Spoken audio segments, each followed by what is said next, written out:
la scuola in ospedale è parte del percorso terapeutico del bambino. Cioè, ormai è riconosciuta proprio a livello nazionale, fa parte del suo percorso terapeutico. Una bimba con una prospettiva di vita a termine, la mamma era appunto ricoverata con lei, aveva perso da poco il papà. E tu arrivavi col pensiero a casa che ti eri incavolata con tuo figlio perché non si era vestito presto, che avevi litigato con tuo marito, e questa mamma ti accoglieva con un sorriso. E mi è servita da genitore quando è stata male mia figlia. Tu ti giochi la relazione nei primi 15 minuti in cui vedi il bambino. Non hai un anno scolastico di tempo per recuperare eventuali. Però devo dire che tutti i ragazzini sono sempre venuti a scuola, insegno da 30 anni, ne ho visto tantissimi, e qualcuno piange quando deve andare a casa. Allora un po' mi dispiace, però un po' dico, beh dai, qualcosa abbiamo fatto. Da soddisfazione. Sì.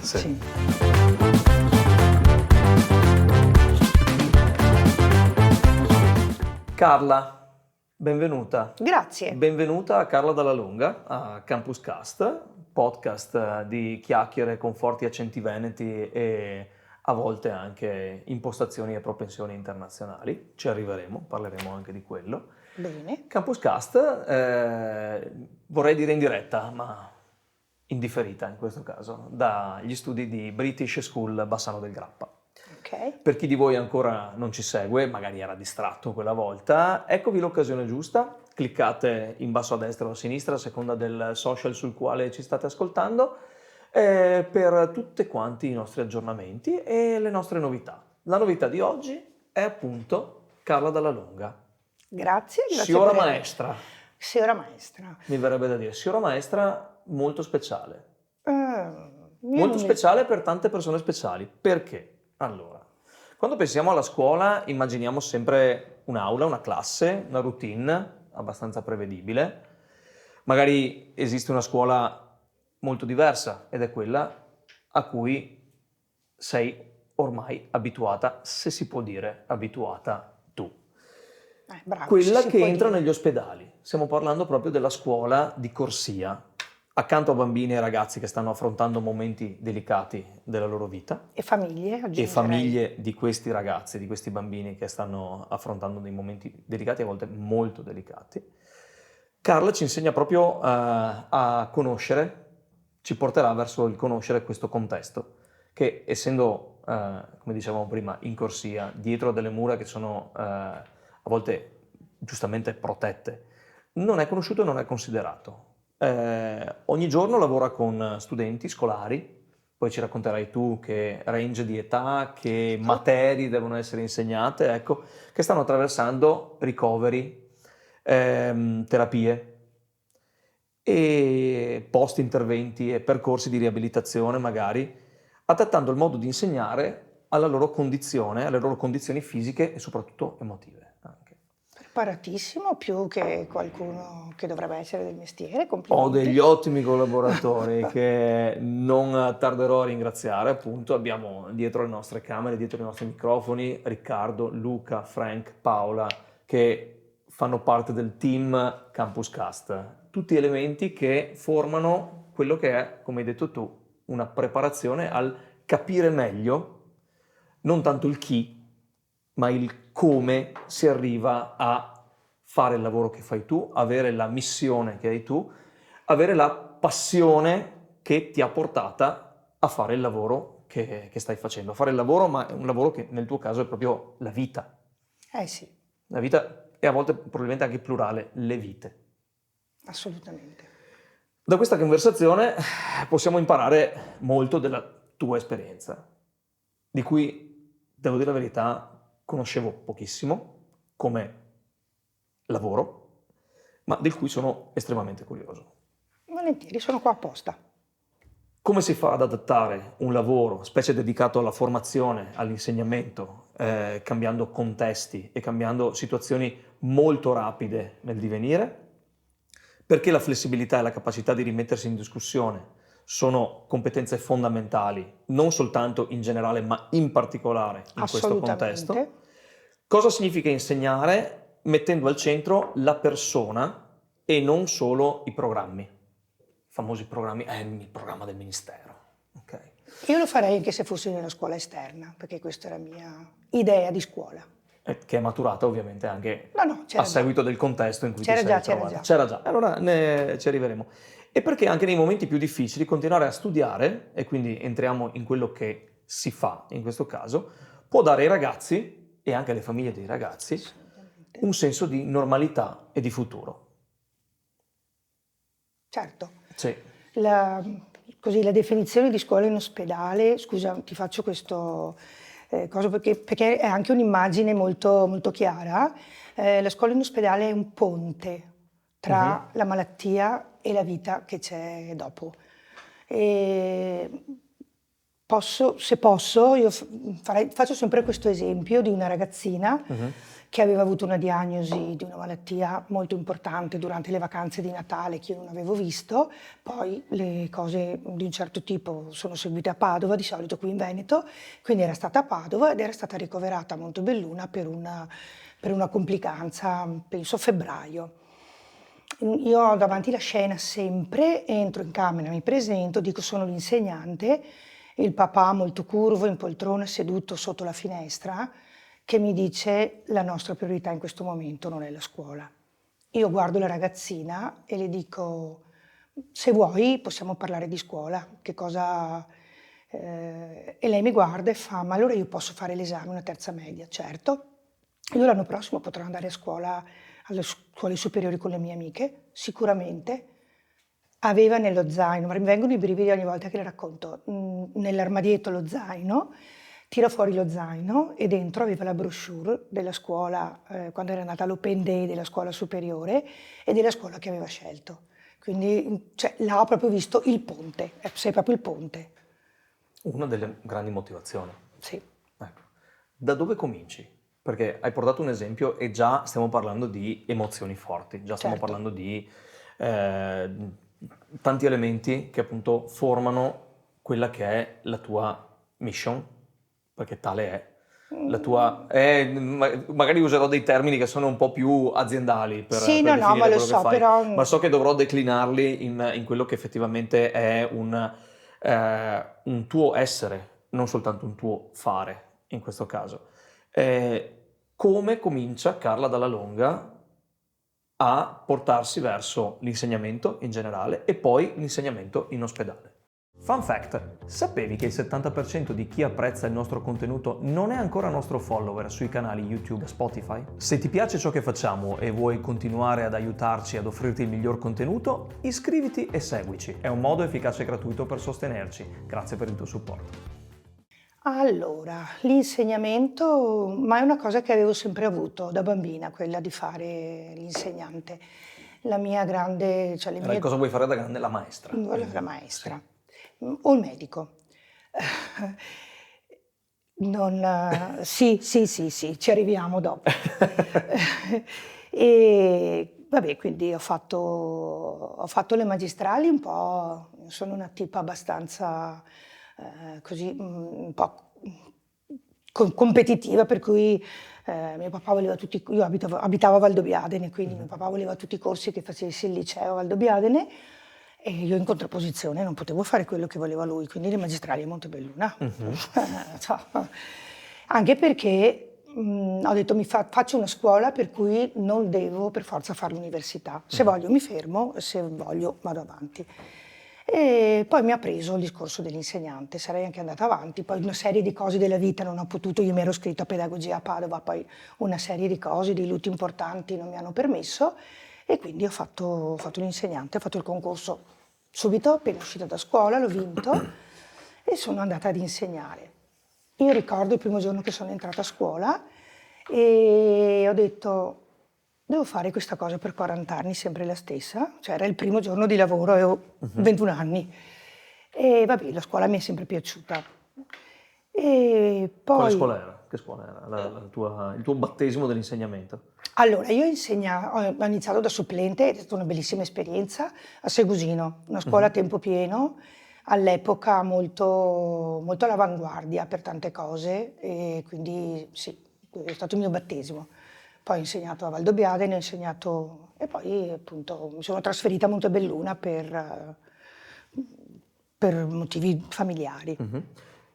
Passando avanti, quindi abbiamo Sì. capito che c'è una motivazione, c'è una vocazione all'insegnamento, una voglia, tra l'altro una voglia di farlo in maniera diversa Sì, rispetto sì, al primo giorno, sì, trovarlo, no, no, trovare una tua versione, una tua formula di insegnamento, certo. ok?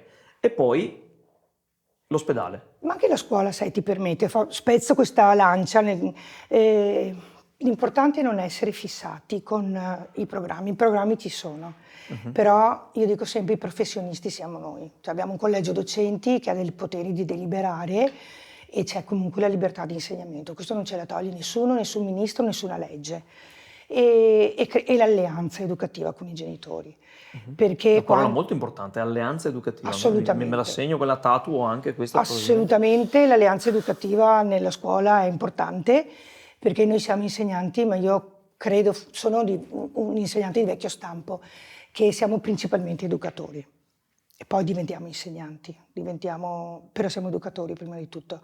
E i genitori, se tu gli spieghi che cosa fai e perché lo fai, lo capiscono. È difficile perché ti devi mettere in gioco, anche in una classe comune. Se fai delle scelte un po' controcorrente rispetto ai metodi, ai programmi, lo capiscono. Capiscono se sei sincero, se vuoi arrivare ad un certo punto. Io mi ricordo la prima classe, Roldo Biadini, che ho avuto per tutti i 5 gli anni, un po' in secondo ho avuto delle contestazioni in matematica, avevo in mente un mio progetto un po' nuovo, adesso non mi metto in dettagli. Ho spiegato ai genitori che cosa volevo fare e poi gli ho detto datemi fiducia, perché io non vi dico che cosa fare nel vostro lavoro e vi chiedo fiducia e ne ripariamo alla fine della quinta. E anche questo è un bel ricordo che ho, alla fine della quinta, alla cena della quinta elementare, un genitore mi ha avvicinato e mi ha detto ti devo ringraziare, hai fatto bene a chiederci fiducia, però adesso siamo contenti del lavoro che hai svolto. E questa è la fatica in tutti i Bravo anche a lavori. ricordarsi cosa era successo 4 anni prima, perché i Eh, genitori tendono ad essere no, molto no, smemorini no, no, quando... no, no, non si dimenticano, Non so. soprattutto quando gli fai delle richieste forti, non se lo dimenticano, no. Molto bene. Bisogna avere E, il coraggio di fare delle richieste forti, bisogna avere il beh coraggio sì, di prendere delle decisioni forti in assolutamente, termini educativi e in termini di contesto e educativo di relazione. e di relazione. Quello E, è una delle grandi parole che portiamo sempre avanti in questo podcast, in queste chiacchierate, sì, proprio il fatto che siamo fatti di relazioni e la assolutamente. qualità di queste relazioni ci portano a migliorare non soltanto come ci sentiamo con noi stessi, ma anche come ci sentiamo con tutte le persone che ci stanno attorno, che a seguito delle nostre decisioni, delle nostre scelte, migliorano anche quella che è un'altra delle grandi parole, la qualità e non soltanto la quantità di ciò che viene ricevuto e viene offerto. Un'altra parola del nostro tempo è qualità, secondo me, a Benissimo. proposito di Siamo parole. perfettamente in linea. Allora. Ecco, la qualità.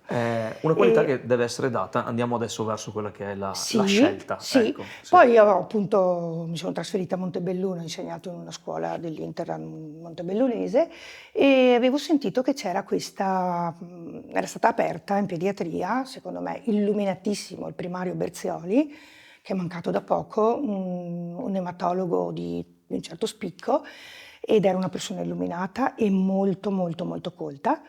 Aveva aperto la scuola in ospedale. Quell'anno era partita con una supplente, quindi io ho fatto una domanda di trasferimento e ho pensato che poteva essere il mio posto, perché a me piacciono le sfide, era una cosa nuova, tutta da inventare, parliamo della metà degli anni 90. Ok, stavo per chiederti esattamente quando. La scuola in ospedale esisteva a Padova, esisteva nei grandi centri, e esisteva a Trieste, il dottor Berzioli appunto era in contatto con Il burlo.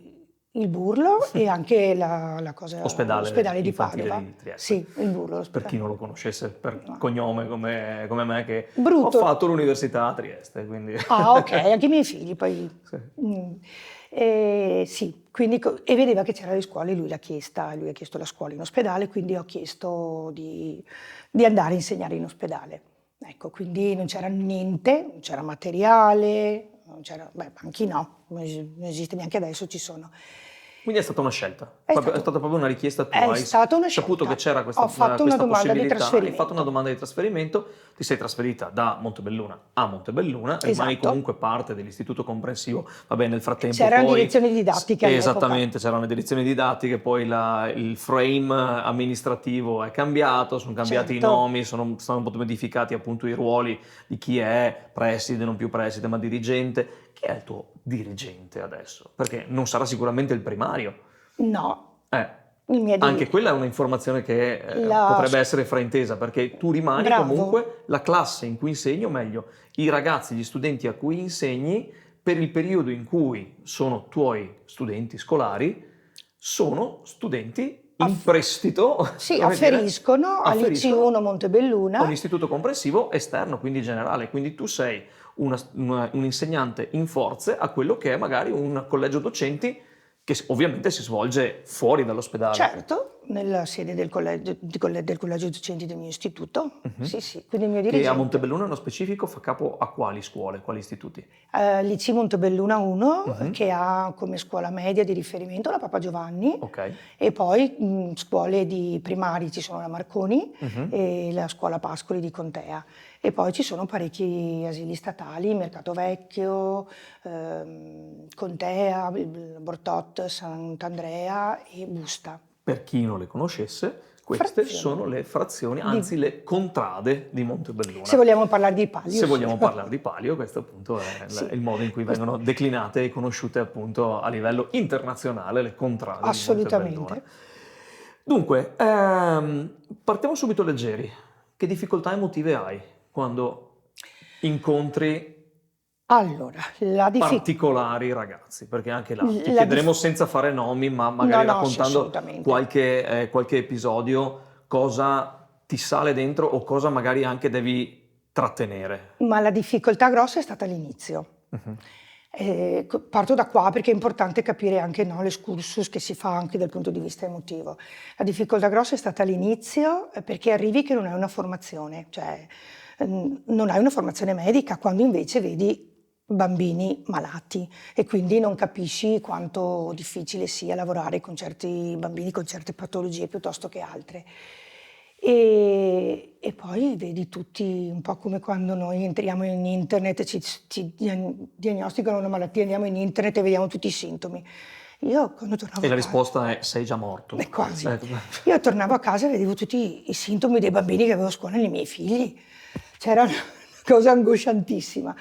E va bene. Che ansia! È un'ansia. Poi c'è da dire che sei altro, perché a scuola hai un ruolo, sei l'insegnante, anche là sei l'insegnante, però hai una classe, hai una cosa strutturata, qua hai bambini di diverse età che cambiano ogni giorno, devi capire come muoverti e sei a casa d'altri, quindi devi sempre stare in punta di piedi, perché ti devi adeguare e coordinare con loro, perché i ragazzini sono lì per curarsi più che... e poi fanno scuola. Infatti poi col tempo abbiamo costruito cosa. Il tempo è appunto una cosa di cui ti volevo chiedere, in termini di nel tempo come sei riuscita in particolare a trovare un equilibrio? Allora, tu hai parlato di inizio, che è stato un impatto molto forte. Cosa in particolare ti ha squilibrata? Verbo, No, mi ha squilibrata da mamma vedere i bambini malati e vedere anche le altre mamme quanto soffrivano, perché a volte le diagnosi sono un po'... A parte che quando tuo figlio sta male non c'è, allora per il sanitario, per chi è fuori, c'è una gravità, c'è un livello di gravità.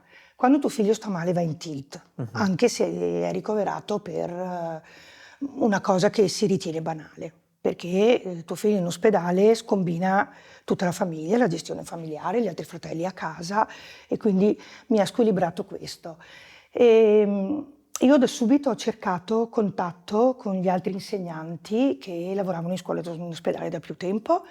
Mi permetto di ringraziare tantissimo la maestra Marica Visentin, che all'epoca insegnava a Treviso, e il maestro Paolo Mailander, che insegnava a Padova. Loro sono beatamente in pensione adesso, però sono stati i miei guru veramente, e abbiamo cominciato a fare dei progetti insieme. Era difficile, la scuola in ospedale non era strutturata, non c'erano programmi, non era strutturata dal punto di vista legislativo, i bambini erano a scuola in ospedale ma risultavano assenti da scuola, non c'era. Poi c'è una normativa chiarissima e ben strutturata adesso, all'epoca non c'era e quindi diventava difficile.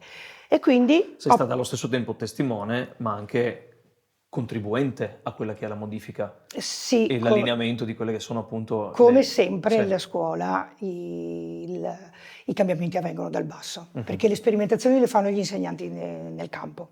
Sì. E qua si tratta di sperimentazioni forti, potenti. Sì. Sì.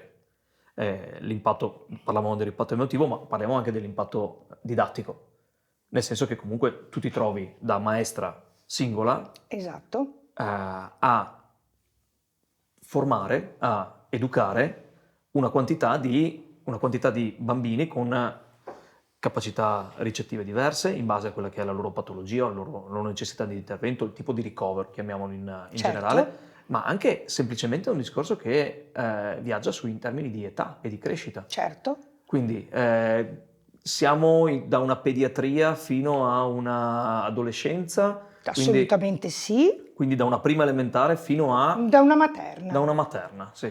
E anche la materna, nonostante sia appunto un periodo in cui non ci sono voti Certo. da segnare o momenti formativi, momenti appunto di educazione, chiamiamoli nel modo tradizionale, da scuola elementare, primaria, scusate, ecco, Primaria, devo ancora abituarmi.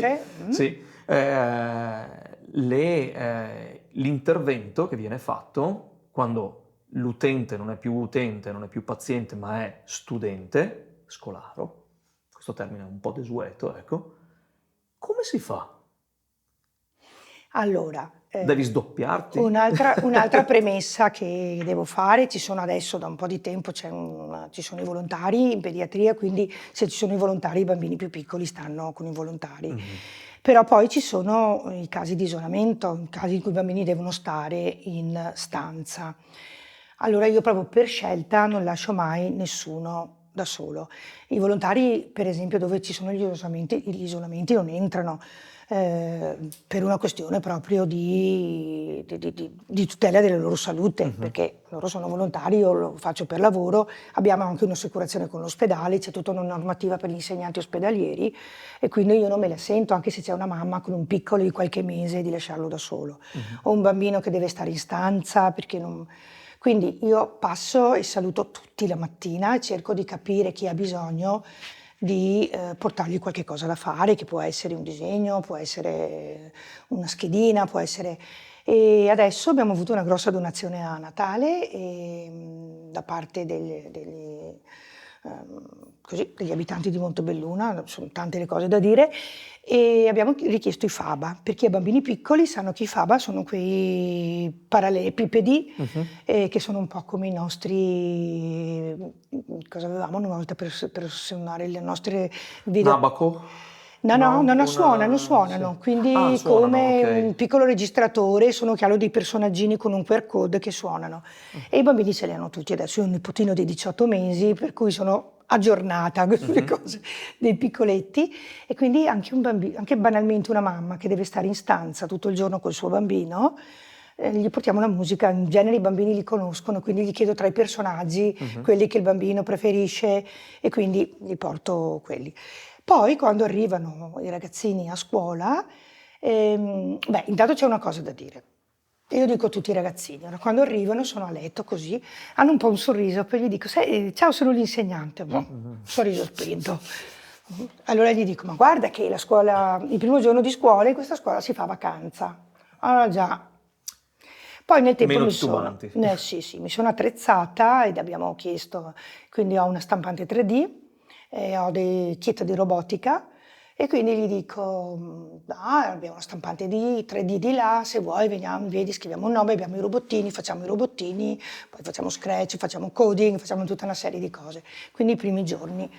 Ecco, importante da dire, a scuola in ospedale c'è anche questo, tu ti giochi la relazione nei primi 15 minuti in cui vede il bambino, non hai un anno scolastico di tempo per recuperare eventuali, quindi, però devo dire che tutti i ragazzini sono sempre venuti a scuola, insegno da 30 anni, ne ho visto tantissimi, e qualcuno piange quando deve andare a casa. Allora un po' mi dispiace, però un po' dico, beh dai, qualcosa abbiamo Dà fatto. soddisfazione.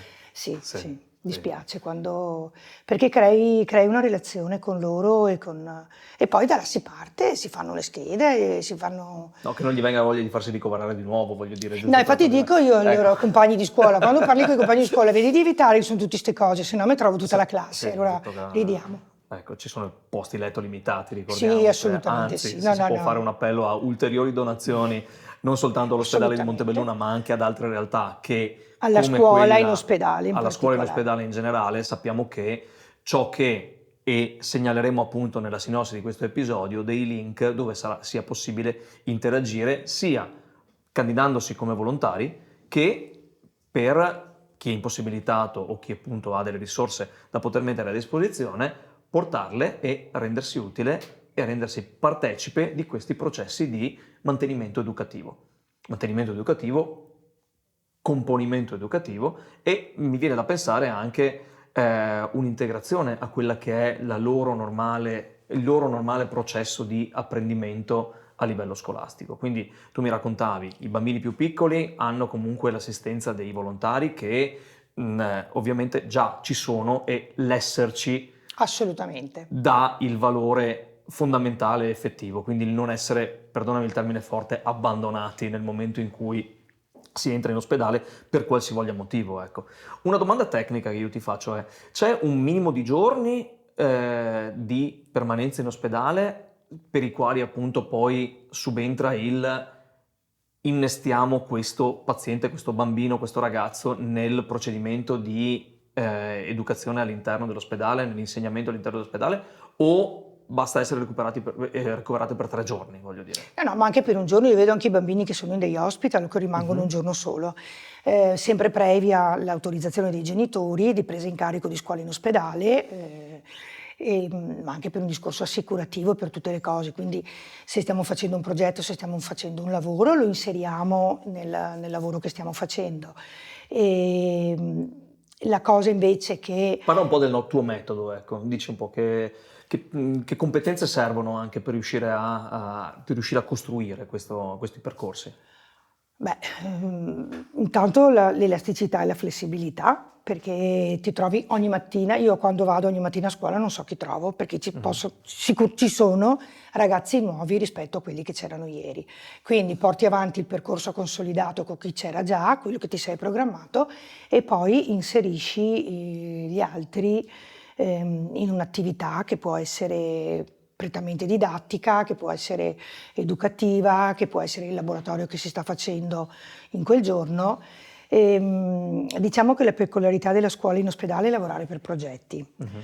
E stavo dicendo prima all'inizio, quando non c'era proprio tutta questa proprio anche organizzazione e anche legittimazione della scuola in ospedale dal punto di vista normativo, abbiamo pensato di lavorare per progetti, perché devi avere una continuità in qualche modo. Non abbiamo la continuità dei ragazzi e quindi creiamo un progetto che dura tutto l'anno e il ragazzino si innesca nel progetto e quindi porti avanti un lavoro a più mani. E questo cito Capurso, che è un psicopedagogista che ha lavorato al Maier, adesso lui segue proprio la scuola in ospedale, che diceva che il fatto di lasciare traccia in ospedale, come pollicino, Mhm. tu lasci la traccia di un lavoro che hai fatto, anche il tornare, il vedere un tuo disegno appeso, quindi si lavora per progetti, i progetti sono tanti e In una cambiano. chiacchierata che siamo fatti prima, mi collego a questo, tu hai detto che la scuola in ospedale fa emergere la parte sana dello studente. Certo, È questo disegno appeso parte di quella parte sana? assolutamente sì. Sì. La parte Hai sana, degli altri esempi? Perché da insegnante, da maestra, da professoressa, magari ne hai diversi che possono anche, senza fare nomi e cognomi, o facendo soltanto nomi, ecco, perché è certo. bello sapere anche chi ha fatto emergere nella difficoltà, nel momento di difficoltà, ma nel momento di cura, di terapia, un qualcosa di più, di quindi sano, ecco. Ma tutto il fare le cose di tutti i giorni, il continuare ad andare a scuola, il continuare il leggere, il far parte di un progetto. Noi abbiamo per esempio un progetto che è bellissimo da qualche anno, che si chiama Abbracciamo forte i nonni, un progetto condiviso con altre pediatrie della provincia di Treviso. Ecco, poi mi interessava parlare della rete delle scuole ospedaliere, perché è una cosa molto importante. A livello di Veneto siamo proprio all'avanguardia da questo punto di vista. Una bella notizia. Sì, siamo all'avanguardia in tante cose, anche se non si dice. E i bambini in ospedale, ecco, un altro progetto è quello dei pollicini verdi, che per esempio curiamo le piante. Ecco, un'altra cosa che mi è piaciuta è il passare dall'essere curati al prendersi cura. Questo tira fuori la tua parte sana. Quindi tu guardi la pianta. In questo caso invece con i nonni. Ci sono i nonni ricoverati in geriatria, gli scriviamo i bigliettini per Natale, per Pasqua, gli facciamo gli addobbi. I ragazzi della scuola in ospedale della pediatria di Montebelluna preparano gli addobbi che poi appendiamo in geriatria per i nonni. E anche qua poi entri in coso, mettiamo le stagioni. Il bello quando lavori con altri reparti, per esempio, ti dicono aiuta l'anziano che si disorienta quando va fuori dalla sua realtà a capire in che stagione siamo, perché c'è il pupazzo di neve in inverno, il fiore in primavera, e i bambini tutti di qualsiasi origine, di qualsiasi etnia, anche magari se sono i biglietti di Pasqua e di Natale, che sono feste, diciamo, cristiane, quando diciamo che sono i biglietti per i nonni, accettano tutti molto volentieri l'attività, e a volte scrivono dei pensieri, ecco qua la parte sana, no? Dei pensieri ai nonni che sono commoventi. Ti auguro di guarire presto, spero che tu abbia, è chiaro che prima fai un lavoro con loro, gli spieghi che cos'è, spero che tu possa avere qualcuno vicino il giorno di Pasqua, se no ti siamo vicini noi. E qua abbiamo il caposala e il primario della geriatria che sono felicissimi di questo progetto e dicono che i nonni si commuovono, addirittura gli dicono, no, proprio in Veneto, Poro Ceo, anche lui è in ospedale, Tosatel, posso dargli qualcosa? Allora gli dai 10 euro, no, non deve darci niente, sai, i nonni hanno la mania di dire la mancia. Sì. E questi e portiamo i bambini quando possiamo fisicamente a dare ai nonni i biglietti, e quindi pur nel contesto di malattia, sai che non sei solo a stare male. È una comunità anche quella, in un certo senso, con una condivisione, sì, con le dovute attenzioni, immagino. Certo, abbiamo la parte sanitaria è tutta sempre già fatta a monte, quindi i bambini che possono venire, gli anziani che possono venire, però questi incontri, ti rendi conto che ci sono anche altre realtà, e mentre fai qualcos'altro sposti il pensiero dalla tua malattia. Questa è un'altra cosa della scuola in ospedale, che sposti il pensiero. È una cosa a cui volevo arrivare, appunto. La scuola in ospedale normalizza. Certo. Normalizza, distrae, ma non distrae, sposta, è il termine giusto, esattamente. Non sapevo come poterlo interpretare, ma effettivamente sposti il pensiero. E anche questo fa parte del percorso terapico. Assolutamente. Nelle linee guida dell'accordo tra il Ministero dell'Istruzione e il Ministero della Sanità dice proprio che la scuola in ospedale è parte del percorso terapeutico del bambino. Ormai è riconosciuta proprio a livello nazionale, fa parte del suo percorso terapeutico. Lo è anche per i genitori? Lo è anche per i genitori, perché tu gli prendi in mano, quindi la gestione della scuola con il coordinatore, con l'insegnante di classe, la prende in carico l'insegnante, e quindi loro si concentrano sul fatto di stare con il loro figlio. Il tempo che hanno è tempo che dedicano a giocare a carte, a leggere un libro, a fare qualsiasi cosa, e la parte della scuola viene gestita dall'insegnante, quindi loro hanno... Insegni qualcosa anche ai genitori? Ti senti di insegnare qualcosa anche ai genitori? Ma io posso dirti che è più quello che ho portato a casa, credo, che più che quello che ho dato in questi anni. Fai un esempio? Sono curioso. Perché l'avere appunto questa mutualità di insegnamento è un qualcosa che caratterizza alcuni ricordo insegnanti, ma non tutti. Una bimba con una diagnosi infausta, quindi con una prospettiva di vita a termine. La mamma era appunto ricoverata con lei, aveva perso da poco il papà. E tu arrivavi col pensiero a casa che ti eri incavolata con tuo figlio perché non si era vestito presto, che avevi litigato con tuo marito, e questa mamma ti accoglieva con un sorriso, cioè tu ti senti una cacca, dici no, qua dobbiamo rivedere le priorità perché non sono esattamente questi i problemi della vita.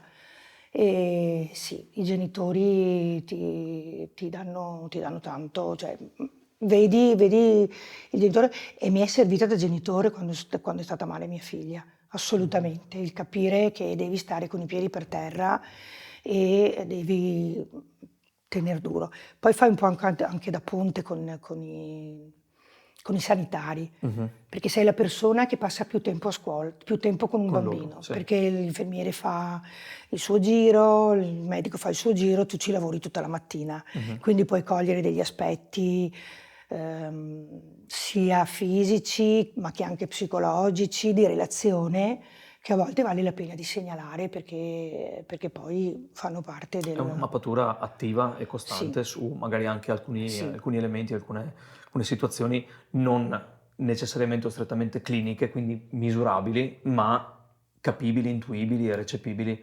Conosco l'ambiente ospedaliero, ho tanti amici che per fortuna stanno facendo una buona carriera anche all'interno dei percorsi e nello specifico degli ottimi infermieri in questo caso, che immagino siano tra l'altro dei tuoi quasi a volte assistenti di insegnamento.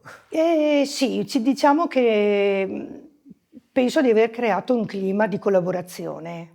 Assolutamente quando arrivo la mattina devo capire chi c'è, chi è in isolamento, che tipo di isolamento sia, perché io mi devo tutelare, però a volte sono isolamenti diciamo di tutela per il bambino, perché se il bambino è immunodepresso siamo noi che potremo portargli qualcosa, quindi dobbiamo stare attenti a che cosa fare.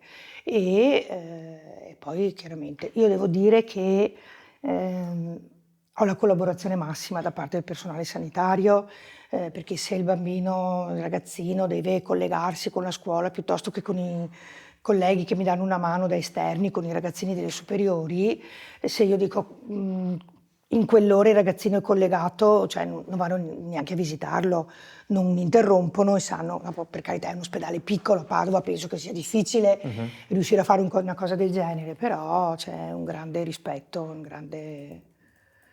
Ecco, io volevo un attimo parlare della formazione. Ci tenevo anch'io appunto ad arrivare a questo. A che tipo di Siamo proprio in formazione? sintonia? Sai com'è, ci siamo preparati tutti e due per questo.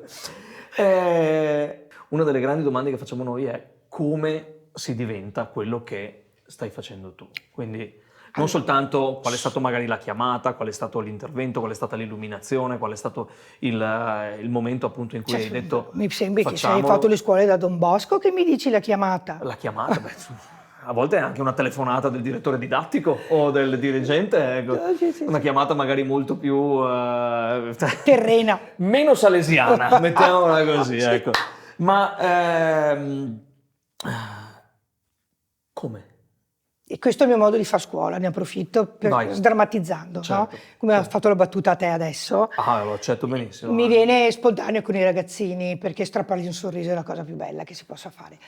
Allora, ripeto, quando sono arrivata io la scuola in ospedale non era normata e quindi abbiamo cercato di lavorare in sintonia insieme. Poi con la collega di Treviso, la maestra Carla Giugno, abbiamo cominciato a lavorare così in gruppi.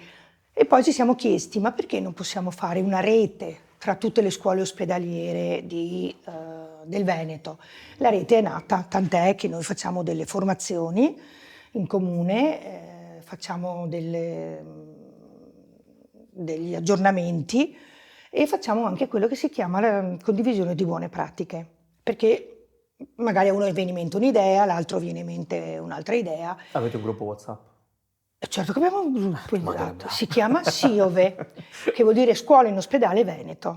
Ecco. chiama Silve, il gruppo che abbiamo, il gruppo WhatsApp. Scusa se ti ho interrotto, ma dai, sono famosi i gruppi WhatsApp delle mamme della scuola, quindi mi piaceva pensare anche al gruppo WhatsApp degli insegnanti ospedalieri. Sì, siamo tutti, la scuola in ospedale è rappresentata in tutte e 7 le province del Veneto. Anche Rovigo? Anche Rovigo. Ostia. Cioè la mia Salutiamo gli amici di Rovigo. Sì, anche Rovigo, tutte le scuole hanno... Ovviamente era una battuta. Sì. Scusa Diciamo... che ti ho interrotto. No, diciamo che la provincia di Treviso è quella che ha più scuole, ne aveva 4 fino a quest'anno scolastico, perché c'era anche Castelfranco, adesso c'è Montebelluna, Treviso e Conegliano. E anche qua siamo un po' una chicca, perché non tutte le regioni italiane, ma neanche la ricca Lombardia, ha una scuola in ogni... nei capoluoghi sì, ma non anche nei distretti. Nelle pediatrie più piccole, più dislocate. E quindi abbiamo cominciato a fare rete, abbiamo cominciato a chiedere degli interventi, li abbiamo fatti con il neuropsichiatra di Treviso, ad esempio, sul burnout del lavoro dell'insegnante ospedaliero. E poi abbiamo fatto con l'ADVAR alcuni incontri sulla perdita, perché in ospedale capita anche questo, e quindi non è semplice da gestire, non è semplice da elaborare, e quindi adesso invece vedo, perché abbiamo tante ragazze che fanno l'università e fanno scienze della formazione primaria, che è quella che ti poi abilita ad insegnare nella scuola dell'infanzia, nella scuola primaria, e sanno già dell'esistenza della scuola in ospedale, quindi ne parlano, chiedono di venire a fare, adesso abbiamo appena finito una tirocinante, chiedono di venire a fare il tirocinio, chiedono di capire e li inseriscono nelle tesi universitarie. Poi l'Istituto Peyron di Torino ha istituito un corso, un master, proprio per insegnanti ospedalieri, e appunto adesso c'è questa scuola di specializzazione che è al Peyron di Torino. Stiamo per arrivare alla conclusione di questo. C'è una domanda che ti farò io adesso e una domanda che ti ha fatto uno dei nostri ospiti precedenti. La domanda che ti faccio io è quella che faccio a tutti i miei ospiti. Quindi una Carla di adesso che dovesse mandare una lettera, un messaggio, un WhatsApp, un fax a una Carla di 30 anni fa. Ok, una Carla di, facciamo anche 35 anni fa. Cosa le suggerirebbe? Le suggerirebbe un po' di più diplomazia. Sì, adesso sono un po' più... Sai che è qualcosa che ci hanno detto in diversi dei nostri ospiti. Declinato in maniera diversa, magari si può arrivare allo stesso imparare taser ogni tanto. No, oppure chiedere le cose in un altro modo. Avere un altro modo di comunicare, tirare il freno quando senti che ti stai per arrabbiare. È un qualcosa che vedo in tanti si rimproverano o in tanti suggerirebbero, e suggerendolo a te stessa lo suggerisci anche a chi ci ascolta. La domanda che invece ti faccio, o meglio, ti ha fatto qualcun altro e ti sta arrivando adesso, è tra l'altro in dialetto veneto. Quindi il nostro question time adesso arriva fortuna che sai il dialetto. Arriva per te, ma altrettanto tu dovrai fare appunto per uno dei nostri prossimi ospiti o per i nostri prossimi ospiti. Quindi... questo è quello che devo fare perché è bianco. Quello che devi fare è per gli altri. Vediamo se riesco a replicarlo con lo stesso accento. Ti sei face? Assolutamente sì. Molto bene, questo mi piace. Ti lascio del tempo per completare la domanda per i prossimi, che può essere tanto più o meno elaborata di quella che è stata fatta a te, e approfitto per ringraziare anche chi ci assiste da un punto di vista tecnico nella produzione di queste puntate, di questo podcast, quindi Riccardo, Luca, Paola e Frank, che come supporto video, audio, social e di coordinamento ci danno una mano a conoscere persone fantastiche che portano avanti missioni, che portano avanti passioni, che cercano di mantenere una educazione anche in contesti difficili sicuramente, ma che possono riservare anche delle ottime sorprese. Assolutamente. Ti ringrazio. Grazie a voi, grazie dell'invito. Da Carla e Leo e Campus Cast, buona giornata. Ciao a tutti. Ci siamo, Frank?